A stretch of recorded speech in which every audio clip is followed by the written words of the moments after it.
Françoise Duchaxel, bonjour. Merci de venir dans les studios de Radio Libre en Périgord. Vous êtes aujourd'hui ici pour nous raconter un petit peu votre parcours, nous raconter une histoire d'inauguration d'une salle qui porte votre nom et aussi une fête de la musique qui va se passer à Saint-Laurent-des-Bâtons, ainsi qu'une petite historique sur la fête des bâtons qui se passera à Saint-Laurent-des-Bâtons.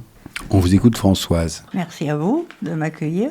Avec grand plaisir, et c'est un honneur de vous recevoir ici. Donc du coup, vous êtes né à Bergerac. Oui. Vous êtes du cru ici du Périgord. Une salle de théâtre de l'école André Boissière a été nommée en votre nom le 2 juin dernier, donc du coup le 2 juin 2025, en votre honneur. Pourquoi, selon vous, ont-ils décidé d'appeler cette salle à votre nom ? Il faut dire que cette école André Boissière de Périgueux, j'ai une histoire avec eux parce que j'ai été très souvent rencontrer des enfants dans les classes qui travaillaient sur mes textes, puisque j'écris un certain nombre de textes pour les enfants. J'admire aussi leur travail, qui consiste à dans cette école, qui est dans un quartier qui est pas forcément facile, le quartier de la Gare, d'insister beaucoup sur les activités artistiques. Et donc, il y a cette salle qui existe depuis longtemps d'ailleurs, qui est à l'intérieur de l'école, où en effet, les enfants avaient des ateliers, plein de choses. Et l'école accueillait régulièrement tous les ans des auteurs et autrices de théâtre qui rencontraient les enfants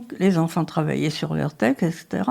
Donc cette école, elle a une vraie histoire par rapport au théâtre.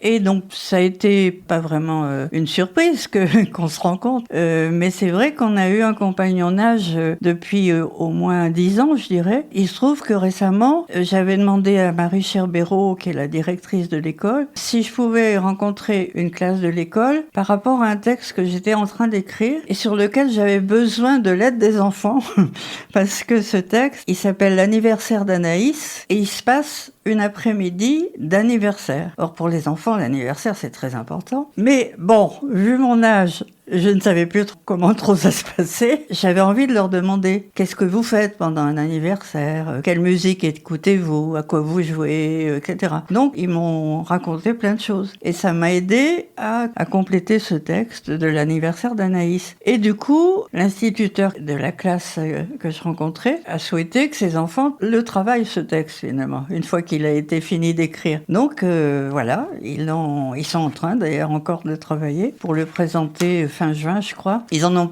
présenté une petite partie l'autre soir, là, le 2 juin. Voilà, donc j'ai un vrai compagnonnage avec cette école et avec sa directrice qui fait partie de l'OCCE. L'OCCE, ça dépend de l'Éducation nationale et ça regroupe les écoles coopératives. Et ça leur propose plein d'activités, plein d'actions, aussi bien des formations que justement des ateliers, etc. Et donc c'est aussi dans ce cadre-là que je les avais rencontrés. J'ai été une des autrices qui avait été choisie par l'OCCE pour rencontrer, je dirais bien une centaine de classes en France qui travaillaient sur mes textes. Et dont Périgueux aussi, bien sûr. Voilà, donc c'était un long compagnonnage. C'est vrai que quand Marie Cherbéraud m'a dit d'un ton très mystérieux, « Françoise, est-ce que tu accepterais que notre salle de théâtre, parce que l'école a été complètement refaite, porte ton nom ?» Alors j'ai dit, qu'est-ce que c'est que cette idée ?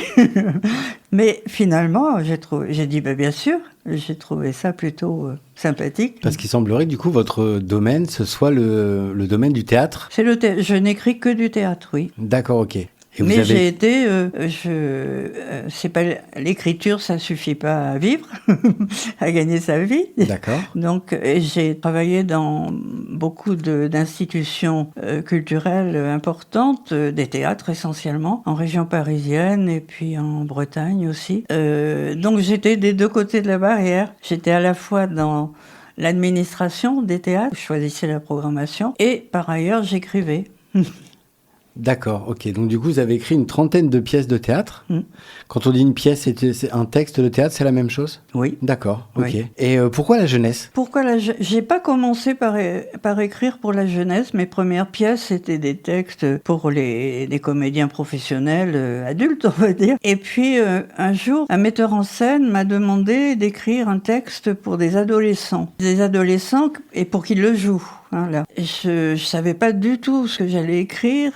c'était des adolescents en région parisienne, en banlieue parisienne, et je les ai rencontrés plusieurs fois, et puis j'ai écrit un texte pour eux. Ce texte, qui s'appelle L'été des mangeurs d'étoiles, était joué par eux, mais après a été énormément joué dans plein d'ateliers théâtre, dans plein de classes et tout. Et on m'a souvent demandé, à nouveau, du coup, d'écrire pour des adolescents sur ce modèle un peu, de les rencontrer, puis d'écrire pour eux, etc. Et pour les enfants, c'est venu un petit peu plus tard, aussi parce que quelqu'un qui avait vu jouer certaines de mes pièces est venu me voir en me disant « J'aimerais bien que vous écriviez pour mon atelier théâtre, mais là, ce sont des enfants. » Et voilà, ça a commencé comme ça, d'écrire des plus petits. Est-ce que vous avez co-construit des pièces avec des enfants? Non, parce que moi, je suis pas metteuse en scène. Je suis pas comédienne non plus. Je ne sais qu'écrire. C'est déjà beaucoup. Et puis, je trouve que ça veut pas dire que si on me demandait de venir aux répétitions, bien sûr, je venais. Mais je trouve qu'il faut, à partir du moment où on donne un texte, on confie un texte de théâtre à une metteuse en scène ou un metteur en scène, il faut lui faire confiance. J'ai pas envie, je sais qu'il y a des auteurs qui veulent être là pendant les répétitions et tout ça. Moi, je trouve qu'il faut faire confiance parce que, aussi, une mise en scène d'un texte, ça vous apprend des choses sur votre texte. Parce que, moi, je l'écris d'une certaine façon, mais la mise en scène, c'est aussi une interprétation. Et puis, les comédiens aussi apportent leur interprétation. Donc souvent, moi ça m'arrive de découvrir, surtout dans les pièces pour les adultes, de découvrir des aspects d'un texte que moi je n'avais pas vu. Plusieurs visions s'imbriquent quoi finalement. Bah oui. Ouais. D'ailleurs, une même pièce, j'ai une de mes pièces qui a été montée par plusieurs compagnies différentes. Ce matin, la neige, ça s'appelle, qui a été jouée à Périgueux d'ailleurs. Une pièce là pour adultes, avec des comédiens professionnels. Et il y a eu 3 mises en scène différentes. Et ben, les 3 racontaient des choses différentes. Et c'était toujours le même texte. C'est quand même intriguant. Bah oui. Et quelles sont les thématiques en général que vous explorez dans vos textes? Est-ce qu'il y a une thématique qui est plutôt... Il n'y a pas vraiment une thématique... Moi, je dis toujours que le théâtre qu'on écrit aujourd'hui, déjà, il doit parler d'aujourd'hui. Donc, je suis très sensible à l'actualité, disons. Et puis, le théâtre, ça reflète la vie. Enfin, pour moi, ça doit refléter la vie. Et la vie, c'est pas... Parce qu'on me demande toujours, alors, vous écrivez des comédies ou... Je dis non, j'écris des textes. Et dedans, il y a des aspects légers, mais il y a aussi des aspects graves. Comme c'est dans la vie. Dans un même événement peut avoir des aspects noirs et des aspects plus légers. Et puis notamment quand on écrit pour des adolescents, moi je me sens une responsabilité en leur parlant d'aujourd'hui, c'est-à-dire de aussi les impliquer quoi parce que ils sont sensibles à l'actualité. Et que c'est important aussi de leur parler enfin, moi je le vois de ma façon à moi, mais du coup ça les oblige aussi à s'impliquer, surtout maintenant. Là, je viens d'écrire un texte pour un lycée professionnel là, de Ribérac. C'est vrai que ces garçons, je dis ces garçons parce que c'était des garçons, ils sont tellement influencés par les réseaux sociaux que je me dis que c'est bien aussi de leur apporter une autre vision que ce qu'ils écoutent à longueur de journée. Autre information très importante, il semblerait que vous avez reçu une médaille d'honneur il y a pas longtemps. Est-ce que vous voulez nous en parler un petit peu? En fait, c'était un peu lié. Cette médaille, j'avais reçu le papier du ministère de la Culture il y a un moment déjà, comme quoi j'étais nommée officier de l'ordre des arts et des lettres. C'est un ordre qui récompense à la fois, ça peut être, moi c'est les deux, puisque c'est à la fois l'écriture et puis ma carrière, on va dire, dans les institutions culturelles.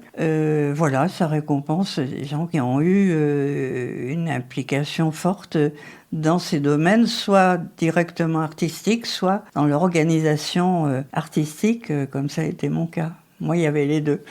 La double casquette. La double casquette. Et puis, je dirige une collection de théâtre pour la jeunesse, justement, les éditions théâtrales. Théâtrale jeunesse. Voilà. Oui, ouais. J'ai vu ça. Mm-hmm. Merci, du coup. Qu'est-ce qu'on pourrait aborder encore comme sujet selon vous? Moi, par rapport à... j'ai donc beaucoup rencontré les enfants et les adolescents, mais j'ai aussi, et pour moi ça a été une partie importante aussi, j'ai toujours lié dans les théâtres où j'ai travaillé, le travail strictement de programmation et de communication du théâtre, avec des actions comme on dit, sur le terrain. C'est-à-dire, j'ai travaillé dans les prisons, j'ai travaillé dans des quartiers difficiles, etc. Parce que je trouve que c'est notre responsabilité dans des lieux culturels d'aller vers tous les publics, de pas se contenter des gens qui vont de toute façon au théâtre, mais d'aller aussi vers ceux qui n'y vont pas. Donc, pour moi, c'était aussi des expériences fortes. Quand j'étais à Rennes, au Théâtre National de Bretagne, à Rennes, il y a une prison, un centre de détention des femmes, et ce sont des femmes qui sont en longue peine, donc pour des peines lourdes, quoi. Voilà.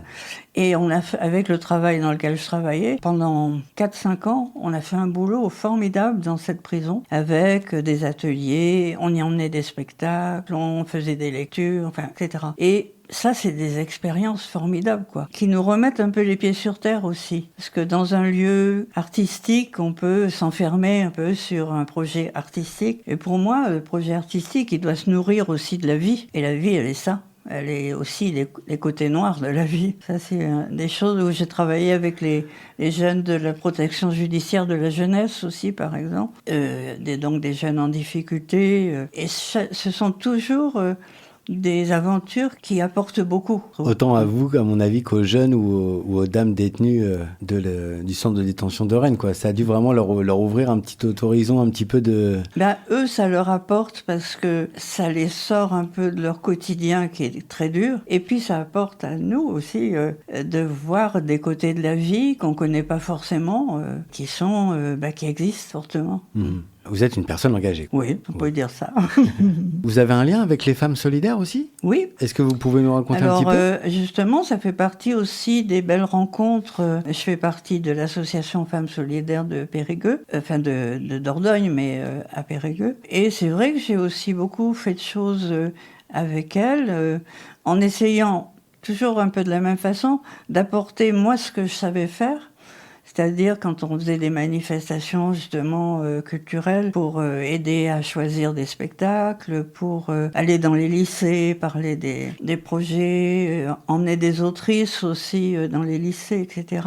Avec elle aussi, on a fait pas mal de choses avec le musée de Périgueux en faisant découvrir les œuvres des femmes qui sont les oubliées souvent de l'art.